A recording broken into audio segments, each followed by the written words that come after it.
I'm Shantae, and on this channel, I talk about my lifestyle and being a mompreneur. So, what exactly does that entail? I'm always on this mission to better myself, and I always have these personal goals. But in order to accomplish my personal goals, I have to also consider what does my life look like as a wife, and what does my life look like as a mom, because those are two important parts of me and who I am.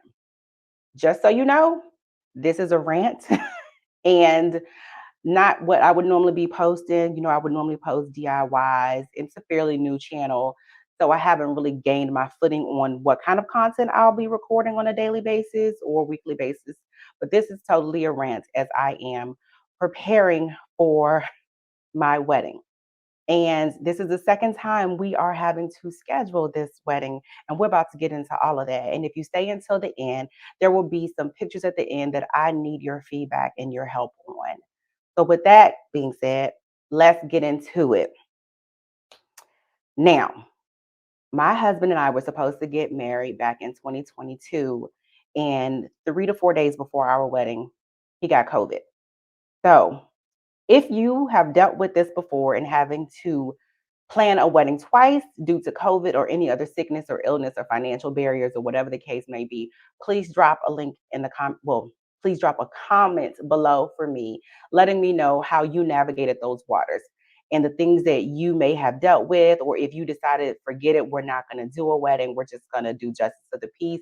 I am really interested in knowing what future brides, current brides, past brides, I want to know, and groomsmen, for those of you who like to be involved, because I know there are some groomsmen out there. Well, not groomsmen, grooms. There are some grooms out there that really like to be involved in the wedding planning process. So if you are him, drop a comment, let me know. Here's my ordeal. Planning a wedding for the second time is stressful. I mean, planning it once is stressful enough. Then when you have to do it twice, it's like, what the hell are we doing here? I don't really want to do this. So about a week ago, I was planning to say, forget it. We're not doing this wedding. I don't have time for this. I don't want to spend the money on it. Because by my definition, I'm broke. And the word broke is definitely a definition you have to set for yourself. Because if you look at the definition that's given in the United States, who knows? Like, let them tell it I'm probably poor, but I'm broke. Not broke enough to where I can't afford to pay for a wedding, but broke enough that where I feel like I don't want that money to disappear out of my account. So if you understand and you agree, let me know. Ultimately, when I say I'm broke, I mean I have an emergency savings, I have some money saved up, I budget my money accordingly. I have a few retirement plans that are already in place that are funded quite hefty, that are funded with a decent amount of money in them. Period. So to me though, broke is not having enough money to just ball out on whatever I want to ball out on without thinking, I probably shouldn't have done that. Or me having to pay $2,000 for a wedding photographer and thinking maybe I shouldn't have did that. Here's why all of this is such a big deal for me, because I am refusing to put anything about this wedding on a credit card. I'm not getting no loans or anything like that. We are bankrolling this entire operation. It will be cash flow. When the lights are out, the smoke clears, and everybody goes home, I don't want no debt. We're not doing that. I have been in that position in life where I have been overwhelmed with debt before. And it took me about 5 years to climb out of that situation. And when you get on the other side of debt, you completely understand what it looks like to not have to live in that type of situation. I don't have to wake up every morning checking my bank account to see if I have an insufficient funds fee because I did something and the money wasn't there when whoever went to go get it. That I don't have to deal with that. I don't want to deal with that ever again. That is a stressful life to live. So when I look at how much money is about to come out of my bank account because we're trying to do this wedding, it just really don't sit well with me. So also, back when I was in my broke years, really, really broke years, trying to make ends meet, robbing Peter to pay Paul, um, I was younger. I had a lot more hustle left in me. Now, granted, I'm not that old, but I am too damn old to be trying to chase a dollar. I can tell you that right now. I'm always about trying to find a way to come up on a side hustle, make some money, do whatever I need to do to build some generational wealth for my daughter and the generations to come. But I'm not about to be on that serious hustle and flow like I was several years ago. I just don't have time for that. Life is too short for that. So let's get back to why I'm in this dilemma, because it's the second time I have to do it. And who the hell wants to plan a wedding twice, right? So my daughter got really sick about a week ago, and I ended up having to take her to the emergency room, which was an entire fiasco. And while I was thinking about canceling this wedding, when we were in the hospital, I was like, you know what? I can really cancel this damn wedding because I don't have time for this. And who knows what kind of bill they're about to send me. Like, y'all know how the medical system works in the United States. These assholes are about to run it up on me. They're about to run it up. But nonetheless, I don't care about that. Send me whatever bill you have to send me. I just need to make sure that my baby is good to go because she is my heir and I have no spares. So we got to do what we got to do to make sure she's live and she's kicking it, right? Nonetheless, when I really was sitting there thinking about it though, I was like, life is just way too short to be worried about money. Of course, we have to eat, we have to survive, we got to pay the mortgage, and all those things. But when I'm on my deathbed, I'm not going to be concerned about how much money I paid for a wedding. I'm going to be thinking about all those memories. Well, I think I am anyway. I have no clue what my deathbed is going to look like. But I know what my mom was doing when she was on her deathbed. And what she was not worried about was how she had to make money, the times that she had to work 3 jobs to make ends meet to feed her children. Those were not the things that she was concerned about. She flat out said on her deathbed, do not cry for me. I have lived an amazing life. Yes, it was a life of struggle. I've been through the ringer and back, but I have enjoyed every single moment of it and I have zero regrets. When I die, I want y'all to party. I want y'all to literally celebrate me because I have no regrets. So when I think about stuff like that, I try not to live with no regrets. I try to make sure that the life that I live, I'm going to be happy with and I'm going to be content with it when it's all said and done. So, with all that being said, I thought we're having this damn wedding. Now, I'm a bougie one, okay? But I'm all about my budget. When I tell y'all, I can make a whole series about just money, budgeting, being broke, not being broke, having everything, losing it, and regaining it again. I could talk about money all day long. I'm passionate about it. I'm passionate about what money can do for you, the situations money can put you in, and the situations money can get you out of because cash talks. Nonetheless, we're doing it. We're doing this wedding, but I'm certainly doing it on a budget. I did lose a little bit of money the first go round. And the first go round, when we were planning this wedding, I absolutely hated my dress. I was not looking forward to wearing that dress. Um, and I was taking some real shortcuts on how I was doing this. And it was inexpensive. It was very inexpensive. But when I thought about it, I said, I don't know if I'm really going to be happy with putting my time and energy into something that's not going to look the way that I want it to look.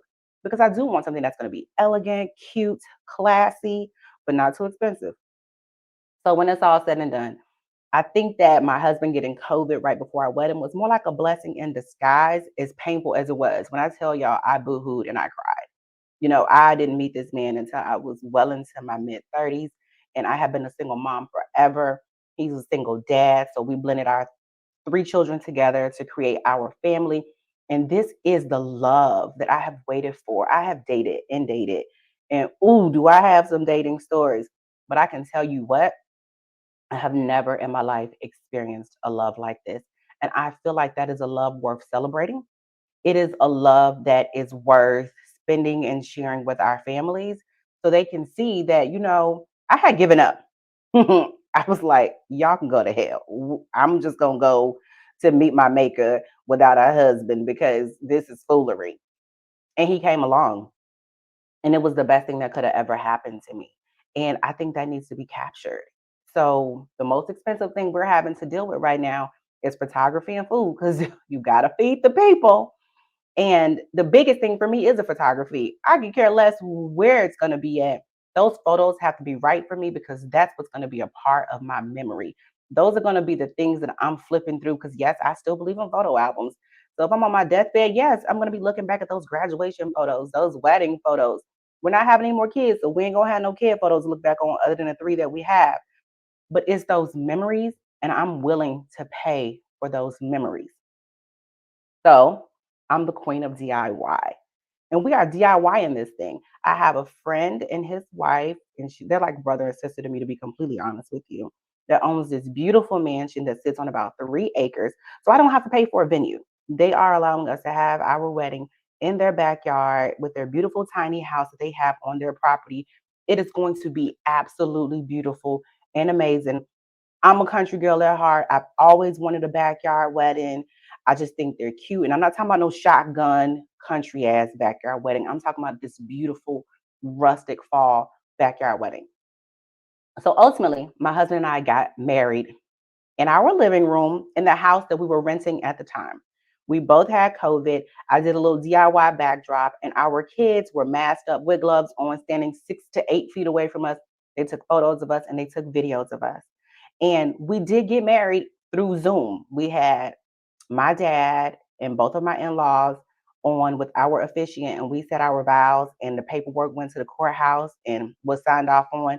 So we actually did get married on our actual wedding day. But my husband really wants us to have those moments that we can celebrate, the big reception, and I want the photos. So ultimately, we're going to do this. And I'm going to be a little hurt about seeing that money leave the bank account, but ultimately, it's okay because we're going to have those memories. We're going to get the money back. It's not like it's the end of the world. I know how to budget my ass off. So maybe we won't eat salmon in the budget for a little while, and that's okay. I know how to make things stretch because remember, I was broke and had nothing at one point in time. So we may have to just go back to the basics for a little while until we can replenish that savings account. But there's no reason to do all of this in life to worry about saving and then you never spend it. So I'm not pulling money out of investment accounts. It's not coming out of retirement accounts. I'm not going to have my husband out here working 3 or 4 extra jobs so we can make ends meet off of this wedding. The money's there. I am just struggling with us having to pull it out. So let me know what you guys think. As I promised, if you stay to the end, I wanted to let you know we're having this rustic ceremony since we've already had the official wedding. We're having a rustic ceremony outside in October, and I'm trying to decide on aesthetics, seating chart, and I'm kind of torn between a few things. So I've been out on good old Pinterest, and here's a mirror seating chart, and here's acrylic seating chart. So let me know what you guys think. Also, don't forget, let me know, have you been in this situation before? Are you a stickler for your budget? Have you decided you're not going to have a wedding? You're cool with the justice of the peace? Or did you go ahead with your bougie and broke on a budget wedding and decided that you were going to cut some corners somewhere? I would love to know where you kept corners. And this is a small channel I'm still trying to build. So if I've said anything that you like, don't forget to subscribe, like, share, and let's talk about this. Let's talk about how we feel around money and the status of America and where the economy is going, because ultimately that's my concern. Like, I want to make sure that when this wedding is over, we can still eat.